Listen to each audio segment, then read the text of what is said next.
What does Elias hope to create? What kind of output does it want to bring about for the Philippines? Big picture and small picture. Yeah? That's a great question, and I appreciate you asking that, because the answer does occur at a couple different levels. Right. In terms of the people who take part in the program, these are people who are interested in social change. So Everybody is interested in social change.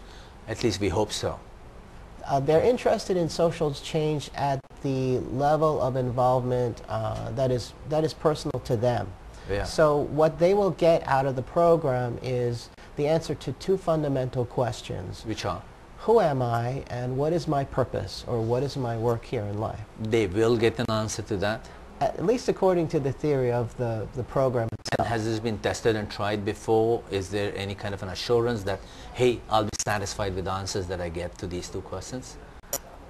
As with everything, there are no absolute guarantees, Right. but I trust enough about The program. the program, the people running the program, and also what I've read about people who've been through the program. But this is not a current question. This is an age-old question. The two fundamental questions are millions of years old. Yes. Yeah. And so the effort that Elias and you will make is just to give a satisfactory answer, but not an absolute one. Well, that's where the second level comes in. This is the because big picture. The big picture has to do with the fact that people involved in the project will be creating prototype projects that are designed to create alliances across various sectors of society. For example, government, business, and the civil sector. So the project that I was describing to you has to do with creating new techniques for doing business consulting that involve these principles or practices of presencing. May involve... It's just a whole new world of social and universal awareness. It's system thinking in action at every level. Yes, and focusing on the manifesting through the specific projects. So what's brilliant for me about this work in the Elias program is that it takes people out of a state where they're focusing on themselves and their own internal development and moves them to a place where they're looking to see what they can actually manifest in the world. At OCCI, they say that transformation is based on results. Right. And this is really that same sort of practical bottom line approach. So this transformation that occurs, or the actual societal change that occurs through the Elias program, will be based on results. When will this be launched, and what will be the visible steps for the general public? When do you expect that Elias will go on board, and when will we start seeing results? What will be the first steps? The Philippine Elias program will start in the early part of October. Next year? This year. Now, okay. Yeah, in a couple of weeks. All right. And the first part of the program will start in the Philippines. And there'll be some introductions to systems theory and some of the technical practices that are being used in doing this kind of business consulting. And then the members of the Philippine Elias program will go to the United States and learn directly from Otto Scharmer and then some of the other people in the program, including Peter Senge and other professors. Edgar Schein is another person involved. What will the man on the street see, Art? What will he see or sense? So there'll be programs and forums and conventions. Well, what will a man hold and touch and take home? It's up to the participants and what they create, because then each participant will come back to the Philippines. Otto Scharmer will come back out here, and people will begin to create and put into effect, if they want, these individual prototype projects, because rapid prototyping is also part of the approach that's used by these guys in this program, because it allows you to get immediate information and data on whether your ideas can work.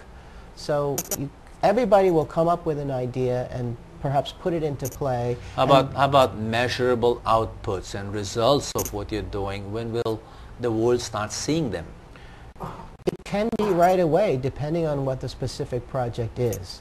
And do we have any measures to say that, hey, this is working? this is becoming successful, and the change that we were hoping and designing for, dreaming for, it's coming through. Will there be any specific measures that the masses can see? It will depend on the specific project, because, for example, one of the things that came out of previous Elias programs is the Sustainable Food Lab, and that's a group of people and that happened companies. Here? No, it happened in the States? And I'm not sure if it was the U.S. or Europe. Sustainable Food. The Sustainable Food Lab. And that's a group of people and organizations and businesses that are linked together to look at every aspect of food production, from farming all the way to processing of waste, and to see how they can make every single step along the way as green as possible. So there are measures that are being that are involved as each step of the processing of food is looked at. But again, it will depend on the specific project. This is amazing. This is really amazing, and I wish the best for you and the team that is backing up Elias. And if there's anything the other expat community can do, well, I'd be welcome to put that on the news for you, yeah, Great. or for your team. Now, is there a website or any place that people can go to find out more about the events and the activities that Elias will create? Is there a website that people can go to? Is there some place that they can go for more information, more details on how to participate? The first Philippine Elias program is almost closed already at this time. All right. There may be a blog, but the program will continue and will be based in the Philippines. Actually, some of the people at OCCI are going to be starting a school working with the Rizal family and a group called the Knights of Rizal. Rizal family, as in like the Jose Rizal family, yes, you know? yes. The descendants of Jose Rizal? Yes. And they will start a school called the Rizal School of Government, which will teach this Elias curriculum as part of its course offerings. And the idea is to create leaders here in the Philippines who are living from a different paradigm. And the paradigm is different from the old paradigm, which is profit, people, and planet. This is a new paradigm that which is planet, people, and then profit. Great. And the idea behind it is very simple. It's actually creating a win-win at all levels of society. So you can do work that benefits everyone and still make money. Are there any other Koreans playing an active part in this besides you, Art? At this time, I'm the first. You are the first, and what makes you participate in this so much more wholeheartedly than others? What about you? What about your personal past makes you participate in this? Well, some of it is probably just being in the right place at the right time. Which was the Harvard, which was the Harvard back in the 80s. Okay. Yes. And some of it is also that I personally have a passion for transformation, both at the individual and societal level. And I'm very much interested in new technologies, new activities that are being done, new movements, wherever they may be Explain happening. transformation for a person on the street, for the layman. When you say transformation, what are you going to do to them? What are you going to do to an individual or to an organization? Share that thought, share that idea. Great question again. Okay, so okay, thank you for asking. Yeah. For me, transformation at the individual level has to do with understanding the nature of the mind and how we as human beings create our reality from what we actually believe in, from our core beliefs. For example, if I believed that money was not the root of all evil, if that was my belief, so would I require a transformation? It depends on what else you believe, because happiness follows. Oh, sure, but Yeah. we all have many beliefs, Right. and they occur at different levels. And these beliefs are beliefs about the world and beliefs about ourselves. So the idea, from my understanding, is to see how deep we can go to really understand the beliefs that we're actually creating our lives In from. individuals. At the individual level. So for example, all of us as human beings tend to believe, at least according to some theories, that we're not okay in some way. Maybe we're not lovable, or maybe we're not worthy. There's a need, there's a gap, there's hope for change. All of us do seek that. There's something, yeah, there's a gap.